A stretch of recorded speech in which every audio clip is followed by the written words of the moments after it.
If you're new here, this is the Air Hug Community Podcast, and my name is Judy Arizosa. I am your host and virtual cheerleader. I would like to thank you for popping in and giving your time to a little listen here today. And just so you know, our goal here is to gear you up for a better day, a better week, a better month, and a better year. So here on the Air Hug Community, we focus on stories from guests and myself that touch on living well from your 20s all the way up until age 100. And let's not even limit it there. We cover all topics related to physical and emotional health.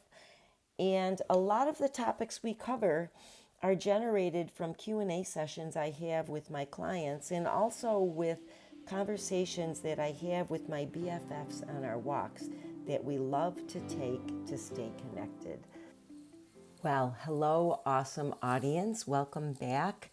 You guys have asked me to talk about a topic, and so repeatedly you've asked for this topic, and so today we're going to talk about it. I've done a little bit of homework, and I'm here to share with you today's topic on intermittent fasting. And we're going to throw in a little bit about smoothies at the end, about when we actually break the fast. So that seemed like a good time to talk about smoothies, and that's also a topic that comes up quite a lot in our conversation. So first of all, intermittent fasting is a really big topic. It's not as simple as eating sometimes and not eating at other times. There's a lot to cover today, and I just want to keep it very concise and get to the top points, and just so you can be informed and then make your own decision. So we're going to talk about the key concepts of intermittent fasting, beginning with the definition of what fasted is. So being fasted or being in a fasted state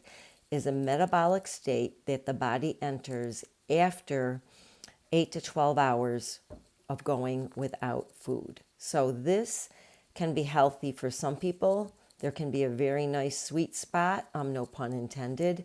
And there can also be a point of diminishing return. So more is not benefit, more is not better. Okay, so here's the claim, is that there are many health benefits that we can get when we change when we eat. And it can be very, very attractive for people who struggle with the how and what to eat. But let's not glamorize this, okay? So what is fasting? Again, so let's just talk about how this works. So after 8 hours, 8 hours after the last meal that someone has, their body enters somewhere between 8 and 12 hours, a fasting state.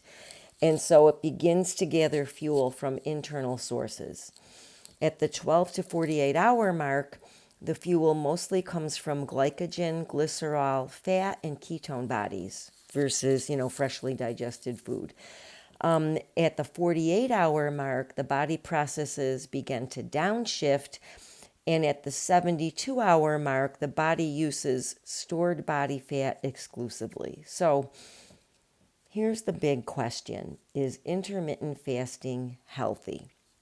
And I cannot give you an absolute yes or no. It's very gray. It does seem to work well for some men. It does not seem to work as well for women. Okay, this sounds like another men are from Mars, women are from Venus moment. And you know what? It actually might be, because the unique hormones and metabolism of women. So let's do a quick note on hormones. Remember, hormones regulate key functions in our body. Ovulation and metabolism are two of them. So why did I bring that up? Because changing the quality changing the quantity of food and when it's eaten can mess with reproductive hormones. It can also mess with several other areas of body functioning, and that can lead to health issues. So women in intermittent fasting. So I know that primarily this is a female audience, but not exclusively, but I want to just address women here for a minute. Women are much more sensitive to changes in nutrient balance. And so there's this protein-like molecule. I'm not going to get too scientific today, but I feel like there's a couple things that we need to just kind of bring up so that we all have a baseline understanding. But there's this protein-like molecule called kisspeptin. I love that name, kisspeptin. And it's sensitive to hunger and fullness hormones. Those would be the hormones called leptin and ghrelin, which you may or may have heard of in the past. Here's the thing, is that women make more kisspeptin. Therefore, women are more sensitive to changes in energy balance than men. And fasting in women leads to a decrease in kisspeptin, which completely throws off the female hormone cycle. So the other problem is that restricting protein has a big effect on this as well, and it has a bigger effect on women than it does on men.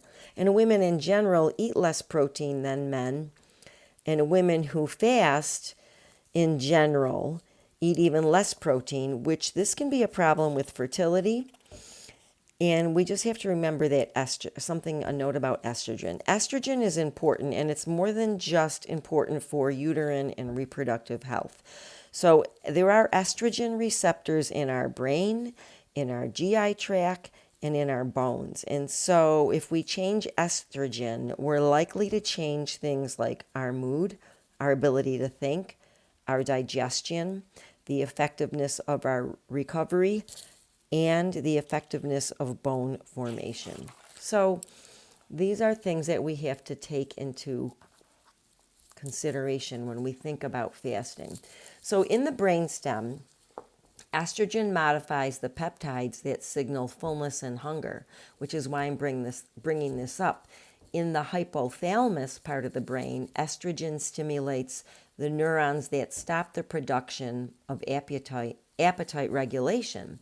So fasting can lead to a decrease in estrogen, which may make women feel a lot hungrier, and they're way more susceptible to feeling that than men are. So more on estrogen and fat storage. Let's tap into that just briefly. So estrogen does affect fat storage, and there are 3 different estrogens in the body. Just really quickly here, I'm going to be brief. Estriol, estradiol, and estrone. The ratios of these change over time, and the exact roles of them is unclear, okay? But the theory is that a decrease in estradiol may lead to an increase in fat storage. So that's something we want to know about, right? But not so fast, okay? Because that doesn't tell the whole picture. Estradiol decreasing is not likely to be the only cause of increasing holding on to fat. Other factors include aging, a decrease in muscle mass, changes in appetite. Remember, low estradiol is linked to an increase in appetite. So in terms of intermittent fasting for women, it's not as simple, if we do this, then we have the benefits.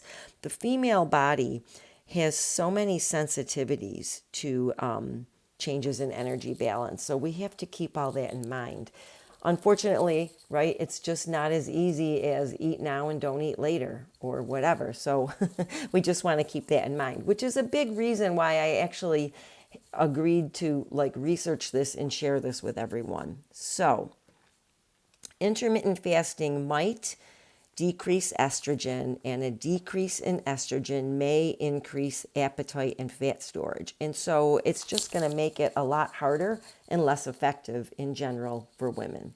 So let's talk about the research on intermittent fasting. Basically, the long-term studies are not available, but there are a couple of studies that have been looked at. So one is a glucose tolerance study, and this was a very small sample size, but they talked about they studied people who fasted on alternate days for 3 weeks. And the men, after 3 weeks, had improved their insulin sensitivity, and the women had no change. Go figure, right? And the women's glucose tolerance was actually worse than before the study. So what this study found was that it helped the men and hurt the women. Okay, what about diabetes? Well, you really should not get into intermittent fasting if you already have a diagnosis of diabetes. And definitely you should just defer to your healthcare provider. There was another study with obese men and women, and the women who fasted had an increase in the sympathetic nervous activity, but the men had no change. So this study suggests that the bigger the stress response happened in women compared to men with intermittent fasting. So, I mean, really, do we want to add more stress to our lives? I mean, you can think about it. Okay, so let's talk about some of the intermittent fasting beliefs and address a few questions. Will intermittent fasting harm metabolism? Well, the common belief is that eating small, frequent meals helps to boost metabolism. But actually, that's been proven to be not true. So it doesn't really matter. Let's say you eat 2,000 calories a day, whether you eat 5 meals of 400 calories or 3 meals of 667 calories. What they found is it really doesn't matter. So that we can dispel that myth as far as timing of eating or number of meals per day. All right. Fasting, first of all, is not the same as starving. So starving is an extreme nutrient and energy deprivation. Fasting, for our purposes today, we're talking about going like 8 to 48 hours with little to no food. So we really don't cross the line into starving with this. So, but question, will you be uncharacteristically hungry if you do intermittent fasting? So here's an interesting fact. At about 4 to 5 hours after your last meal, hunger will peak, but then it actually decreases. And at about the 20 to 24 hour mark, it'll come back again. So if you've ever fasted maybe for a colonoscopy or something, you've probably experienced that. Although a lot of people, when they prep for colonoscopies, still do some liquid calories. So the conclusion is that fasting will work for some people and not others. But let's move on to benefits. So why would we even consider this other than the fact that it tends to be very popular right now? Well, it may actually improve some health problems. So let's talk about blood fats like cholesterol and triglycerides. So it may improve our cholesterol numbers and triglyceride numbers. It may improve inflammation. It may alleviate or improve our chances of having risk for cancer, diabetes type 2, or heart disease. It may help with losing fat, and it may help with brain health.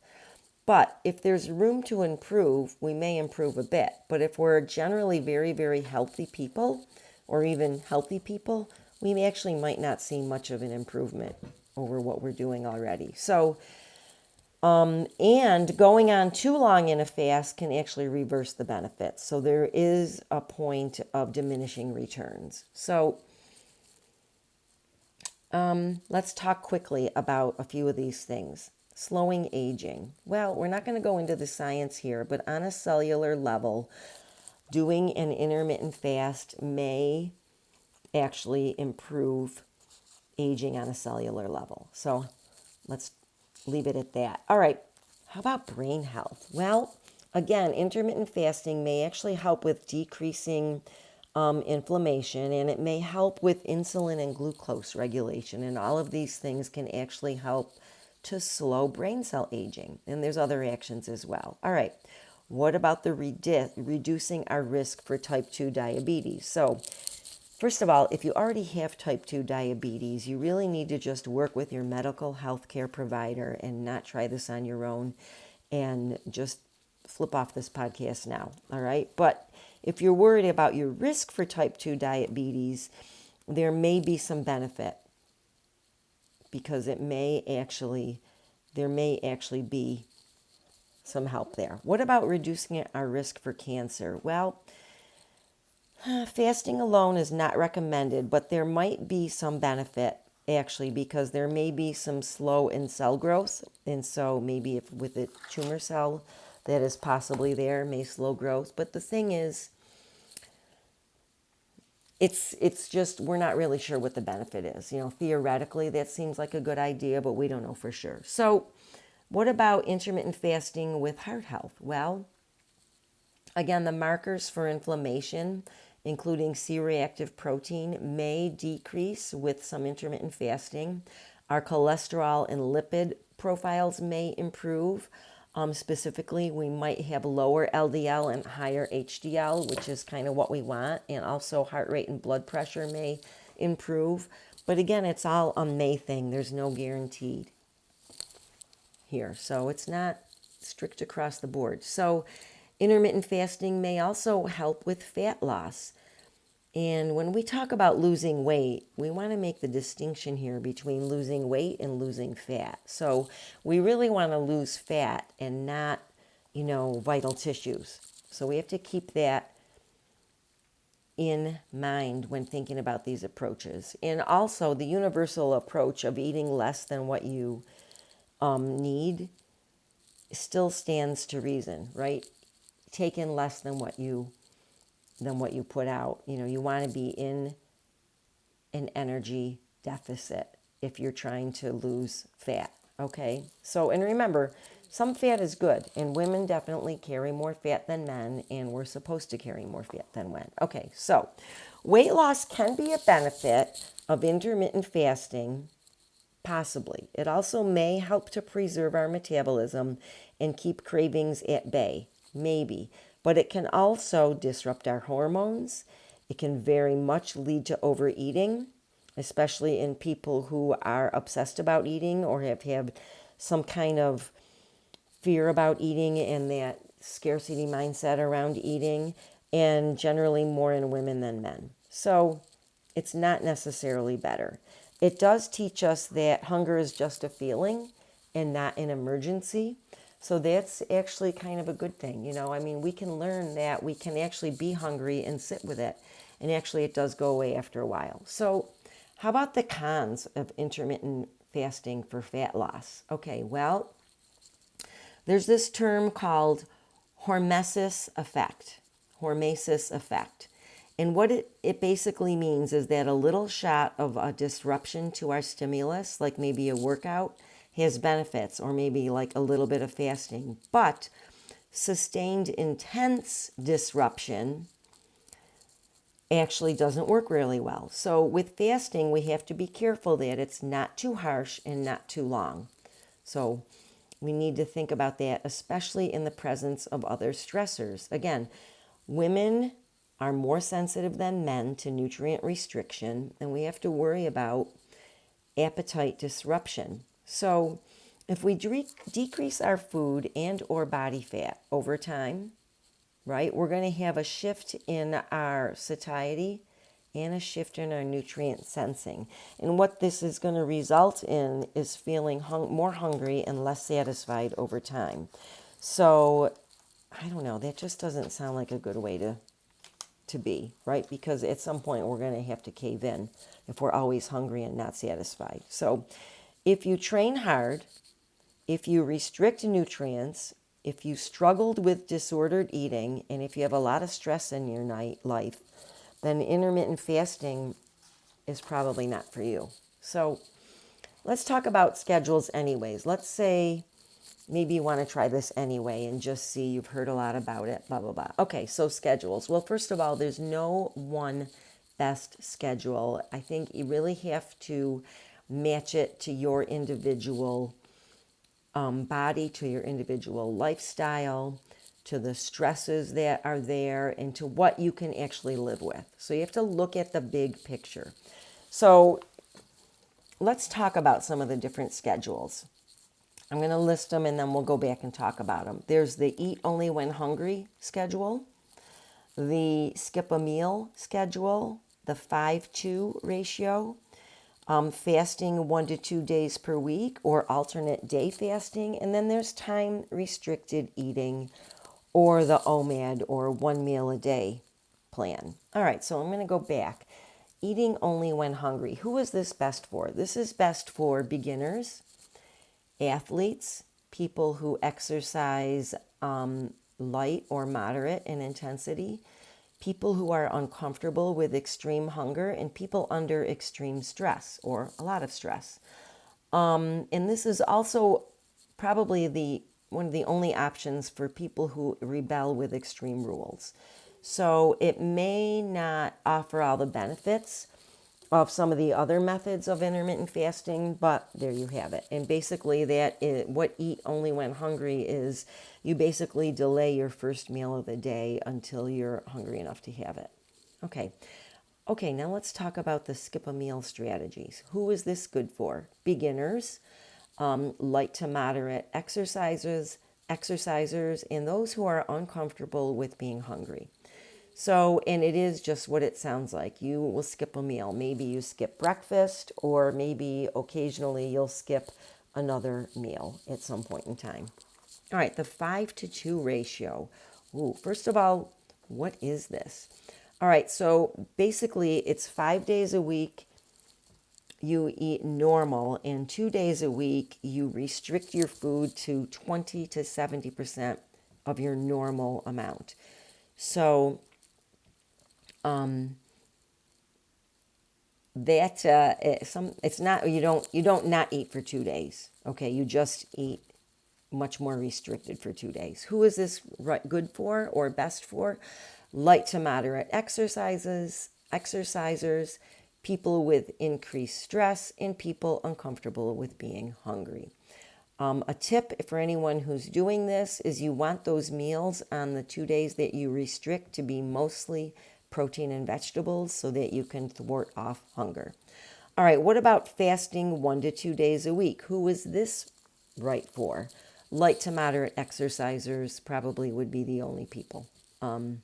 Any other categories like stress or worried about extreme hunger, I would not recommend this. Alternate day fasting, same thing, where you eat one day and not the next. Would not really recommend this for anyone other than light to moderate exercisers. But if you have, the issue with you're uncomfortable with being hungry, you have stress, you're a beginner, I would not recommend starting this way. All right, now let's move on to time-restricted eating. And in this category, there are things like the 16-hour fast with the 8-hour eating window, or you can do any variation of that, 20 hours fasting, 4 hours eating, 15 hours and 9. And then there's also the 1 meal a day, which is in that where you basically consume 1 meal a day and you do it within 1 hour, and then you fast for the other 23 hours. Who is this best for? And now there's a lot of variation within this, but it's best for athletes, people who exercise on a light to moderate level, people with people with stress in their life. So all in all, it's really important to consider your lifestyle. How flexible can you be?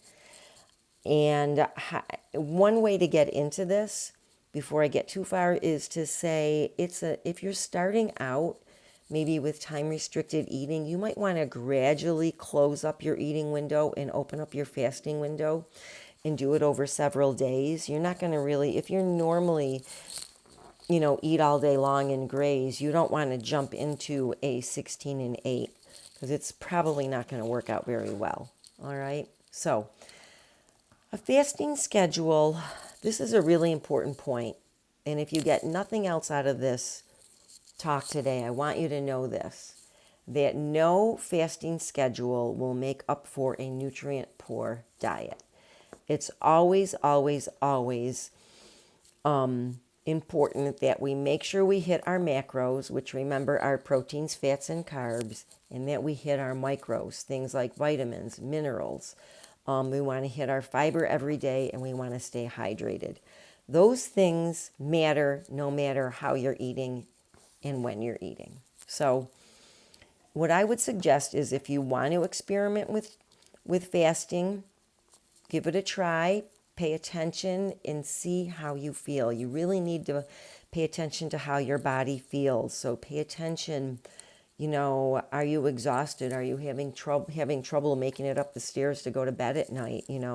If maybe you're skipping dinner, for example, or, and maybe your training sucks because you're trying to not eat until after you train. Here's a little tip if you want to experiment with training fasted and you enjoy caffeine.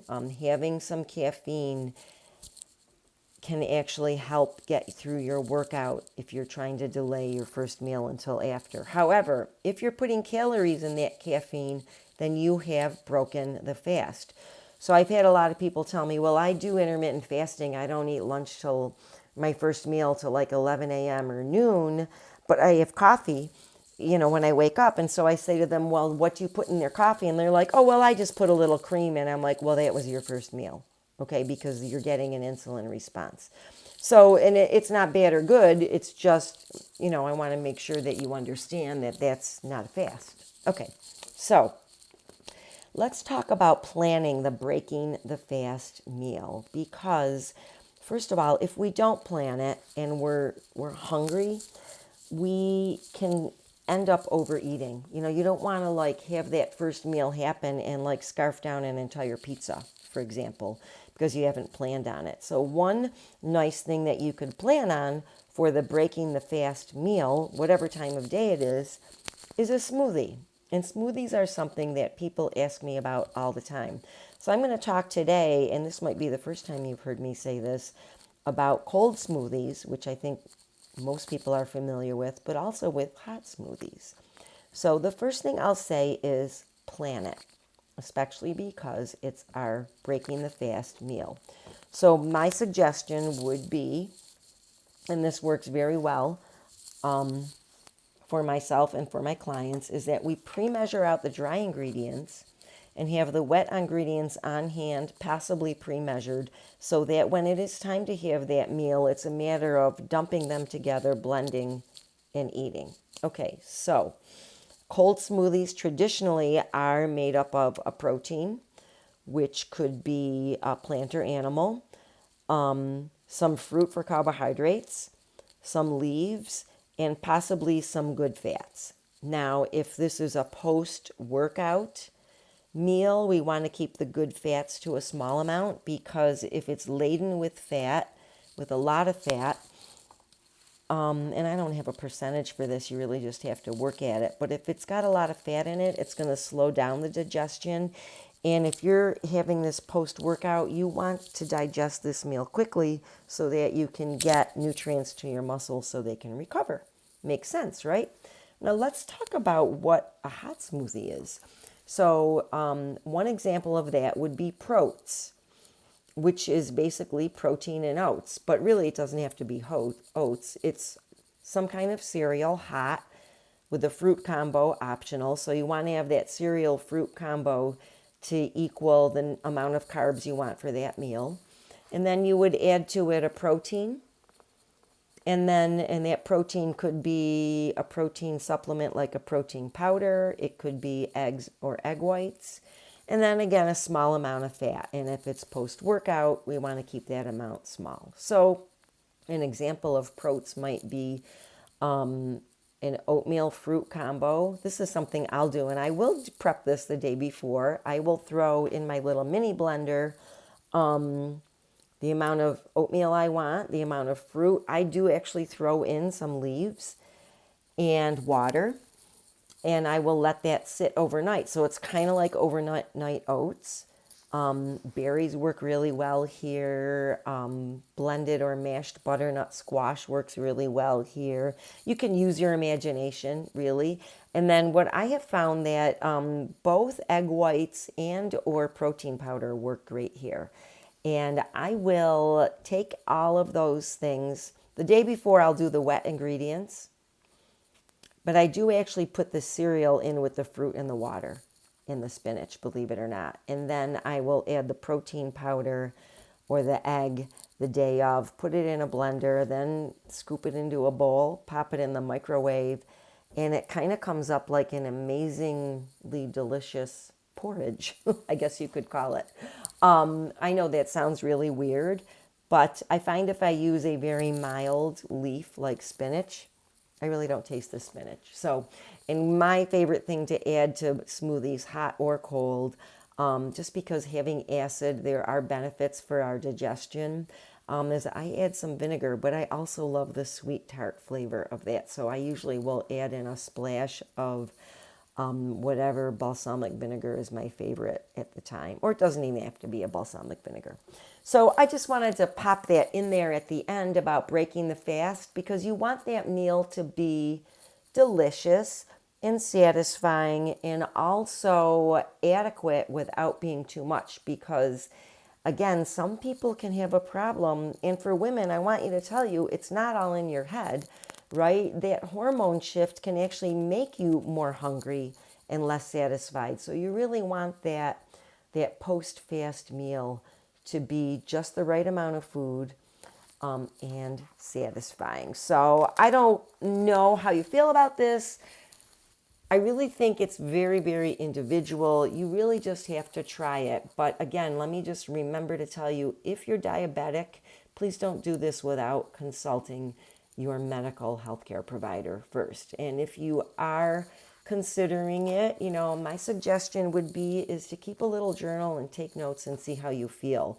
And if you give yourself a time to do it, like say I'm going to try this for 2 weeks, work up to it gradually if you're working in the time restricted eating type categories, and just experiment with it and see how you are. And remember, it doesn't matter if it's popular. What matters is if you can do it comfortably and you're seeing benefits from it. And if you are, great. And if you're not, don't worry about it. But always, always, always prioritize getting in the necessary nutrients, macros and micros. And if you have any questions and you're looking for smoothie ideas, I can put a link to my smoothie guide in the show notes, and you're welcome to go ahead and grab it. All right, ta-ta for now. We'll see you next time.